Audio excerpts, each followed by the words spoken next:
Hello and welcome to City at Your Service. I'm Jonathan Thomas, and I am joined by Kimmy Hire from the Austin Airport. Of course, summer right around the corner. A lot of people going to be heading out to the airport. And Kimmy, there are a lot of changes happening over there. And so what do you think people should know about everything that's going on around there? Because we all see all the construction and we all hear all the rumors. So why don't you clear all that stuff up for us here?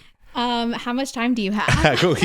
We've got about 15 to 20 minutes, so There's a lot to talk about.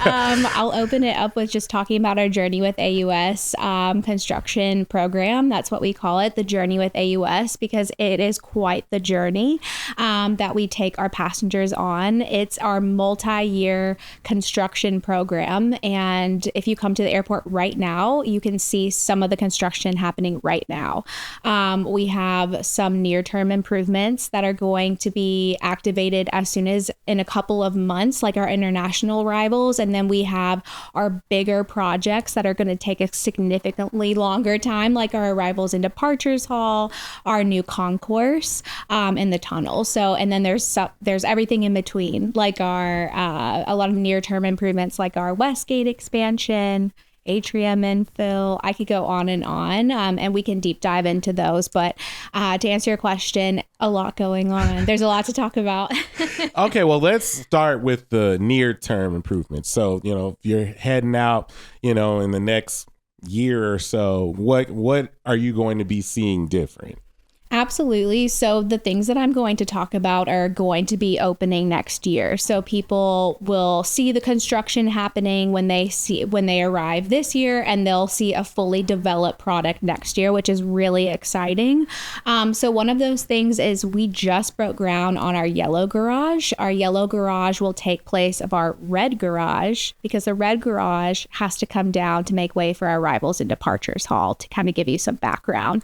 So we don't take anything away without giving it back to our community. So we're building our yellow garage. It'll have 7,000 spaces. It's going to basically be a replica of the blue garage. So if you've ever parked in the blue garage, you can expect somewhat of the same layout for our yellow garage. And that's really exciting. It's opening in 2 phases to make sure that we have at least 3,000 spaces opened when we take down the red garage next year. So that's something that you'll see actively in construction. You might see some dust, you'll hear some noises. You'll see, those big trucks on the road on Presidential as you're rolling up to the airport. Just be cautious, slow down, because there are quite a lot more trucks, construction trucks on Presidential right now. And will that garage be in the same location as the other garages? It's directly behind the blue garage. So it's actually an economy lot J. So if you've ever parked in our economy lots, it's economy lot J, and it's directly behind the blue garage. Okay. And what's another near-term change here? We have our atrium infill that's about to break ground in the next couple of months as well. That is right by our ticket counters. And so we're essentially filling in that space to create more queuing room. If you've ever flown out of Austin during a busy season, during the middle of summer, I'm talking like August, maybe you're flying out of Austin back home for ACL, you came in for ACL, and there's a line out the door, and it's like 105 degrees, and you're like, this is terrible. We hear you. We're adding more queuing space inside in the air conditioning for you, so that if the queuing gets backed up for tickets, for TSA, those types of things, there's more space for our passengers to queue indoors. That's going to be directly above our baggage and handling area, our carousels.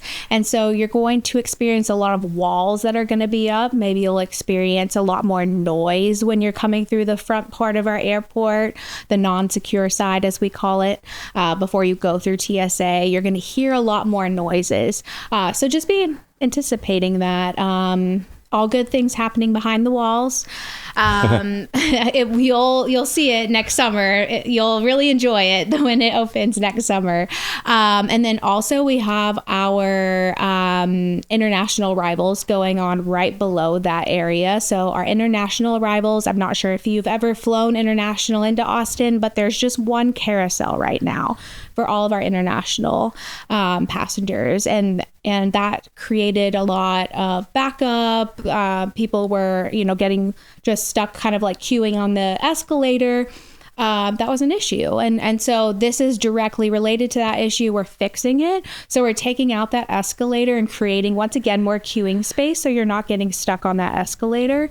And then we're adding more processing booths as well to pick up the pace for processing. And then so right now, you get your bag, then you go through processing, you're out the door. We're going to switch it up. You're going to go through processing, you'll get your bag. We're adding new and improved carousels. They'll have, it's called accordion doors, where you can open and close it. So sometimes it's for international arrivals, and then sometimes it can be for domestic arrivals as well. So that carousel can serve two purposes depending on the need. And nothing will impact the current international carousel, correctly? Or is that being moved or shifted anywhere? So the current international carousel is going to be completely removed. So where that space is now, it's this big triangle. Where that space is now, it's just going to be space for queuing. Okay. Yeah. And you had also mentioned that they were expanding another area of the airport. What all went into that decision? I think I know the answer, but what all went into that decision, and just what is that going to look like as, things around there change? I think we can all say it in unison. Austin is growing. And so the need for our airport to grow has been felt, not only by our passengers, but for us as airport staff, because we want to make sure that we're giving our passengers the experience that they deserve, which is the best. Genuinely, we want to replicate the Austin culture. That's why when you come through our doors, you're going to see local Austin cuisine. You're going to see that live music from local artists. And so we want to just continue to get better. And that's exactly why we're building all of these things out. So to answer your question about the extension, that's the Westgate expansion, the Westgate expansion. That's my favorite project personally, just because it's a near-term improvement so it's going to open next year. But it's really elevating that passenger experience that you would anticipate seeing at a large hub airport. Because if you didn't know, we went from a medium to a large airport in the past year or two. And so we're really starting to ramp up on what passengers expect from those large hub airports. And that Westgate expansion will be a nice near-term improvement. So it's going to add more lounges, bigger, better restaurants, like more restrooms, pet relief areas. So there's this beautiful meditation space, this quiet space. I got to go onto the construction site last week and view it. And just like the thought that went into this space was so curated by the designer who actually worked on our original terminal, Larry. So it's incredible. Like, I get goosebumps every time he speaks about it. Just the organic nature of the meditation room, just bringing that to Austin is just something that we don't have right now. The hustle and bustle of an airport can be quite anxiety inducing for anyone. And so to have that space to get away from that and just kind of like recenter yourself or meditate, pray, whatever that might be, is going to be exceptional. It's kind of it looks like a nautilus shell to me, but that's what brings me peace. But the way that Larry explained it is like, whenever you're looking at it, it's going to replicate what brings you peace. So for me, that's the ocean. And he was like, I love that you think that's a nautilus shell, because like, that's what brings you peace. And then someone else was like, I love cats, so maybe I'll see like a little kitty cat, So I'm interested to see what the public sees when they come up and they look at the meditation space. But it's truly a really special place. That is interesting. Yeah. A meditation room at the airport. I'm sure there's going to be a line out the door for those those rooms. I'm going to be first in line. I'm going to be like at my office just like, oh my gosh. And then I'll walk over. Especially during the holidays too, I'm sure. Exactly. People You are going to guys be can see wrapping me presents there. in the meditation room. You guys can see me there like 4 p.m. every day now. I'm curious real quick. You know, you had mentioned that the airport now is considered a large airport. You know, it has that status now. What all goes into determining what's a medium airport and what's a large airport? To my understanding, it has to do with the volume of passengers that we're seeing. So as many of you know, we see 21 plus million passengers every year. And to be honest, our footprint at Austin Airport only serves about 15 million. And so that's what we're seeing. It's like almost always at capacity at our airport. And so that's why we're expanding, is because we see all of these people coming through. We're considered a large hub airport because we see all of these people coming through our terminal, and we just need to give them more space, which is exactly why not only are we building onto our current footprint, but also building a whole new concourse. Okay, now, all right. So we've done the near-term expansion. There's a couple more. There's a couple. Okay, well, no, let's finish then. Let's finish then. What There's else you so got? many. Let's finish. Give me two more. Okay. Okay. There's also there's also West Infill. So West Infill is going to take care of our outbound baggage handling system. It's going to house that at the lower level. We're expanding. We're making it better, our outbound baggage handling system. So that just means that it's getting to your airplane quicker, more efficiently. And so that's going to be housed on the lower level. And then above that, we'll have a brand new TSA Checkpoint 3. So as some of you may know, if you've flown out within the past few months, we closed down TSA Checkpoint 3 for renovations, and we just moved all of those processing units to other areas of the airport. So we never took away any of those processing units, but they're just not in that location anymore. If you know, there was a big bridge essentially that connected the front house to the back house of the airport, or the secure side from the non-secure side. And we completely removed that. And we're just building on that footprint. And so just more TSA queuing space, or more TSA room for TSA to grow.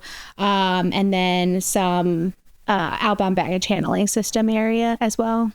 Okay. And you can see that literally when you're driving up to the airport. It's right there when you're letting people off to get onto their flight, from the little parking lot. So, and is that, while that's going on, is that going to have an impact on the flow of baggage right now?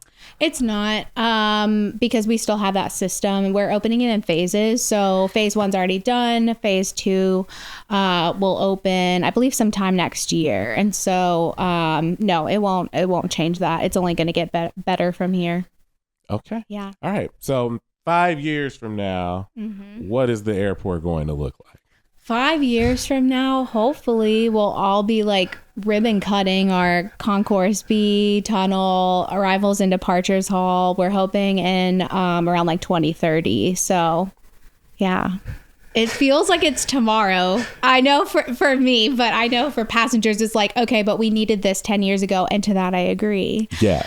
But now, yeah, speaking of that, kind of give me the background of these changes. I mean, was it just a survey that went out, over a period of time? I know, everyone understands that there needs to be changes made and something needs to happen. But what, all went into these specific changes? Absolutely. So the FAA regulates these master plans where airports basically look at the trajectory of passenger influx, the growth of their city, those types of things, and they plan out what they want to develop on their land to make sure that they are able to take on more passengers, essentially. So a lot of the changes that I've just talked about were a part of the master plan. The master plan was created, approved, all of that before COVID-19. And if you know, we bounce back faster than any other airport in the country. So we had no idea, the people that were behind the master plan had no idea that Austin was going to grow so significantly when they were planning out this. So basically all of these projects that I'm talking about that are going to be opening next year, they were fast tracked. They were like, wait, we need these like yesterday now. And so that's why this happened, is that we just saw record breaking volumes of passengers after COVID. And I mean, we're still, like I said, at 21 plus million passengers, and our footprint is 15 million.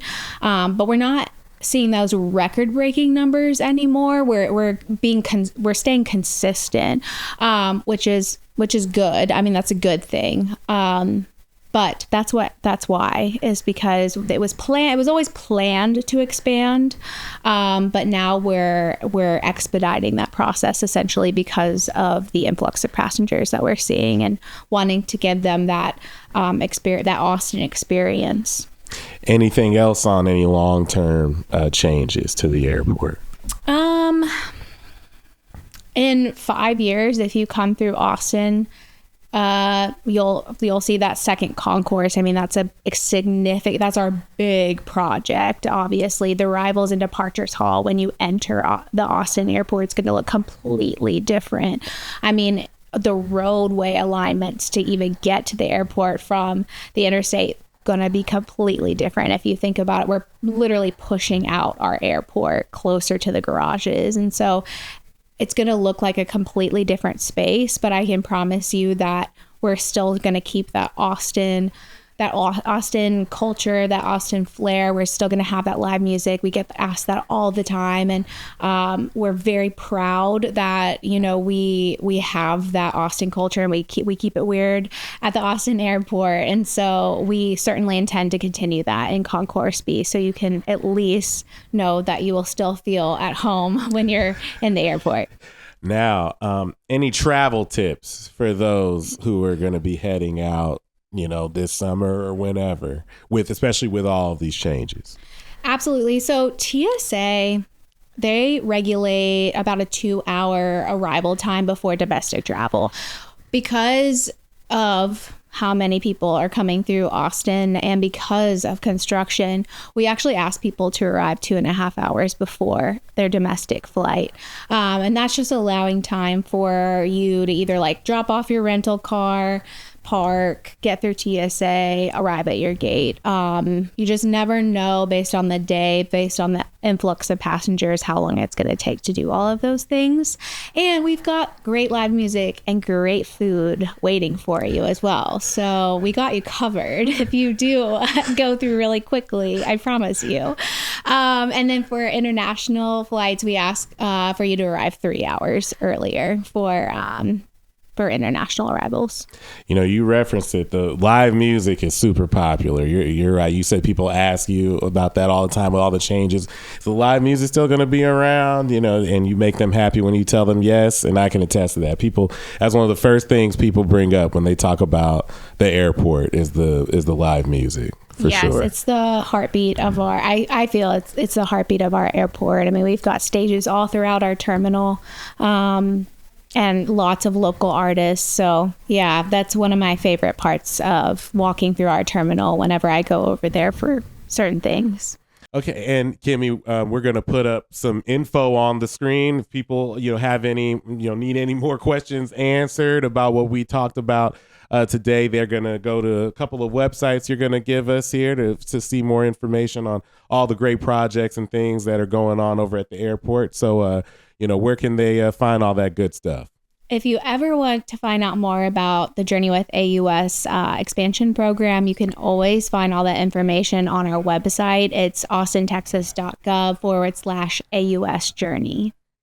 All right. Well, thank you so much for joining us. Really appreciate it. That's Kimmy High from the Austin Airport, breaking down all of the travel tips and the expansion and all the changes around the Austin Airport.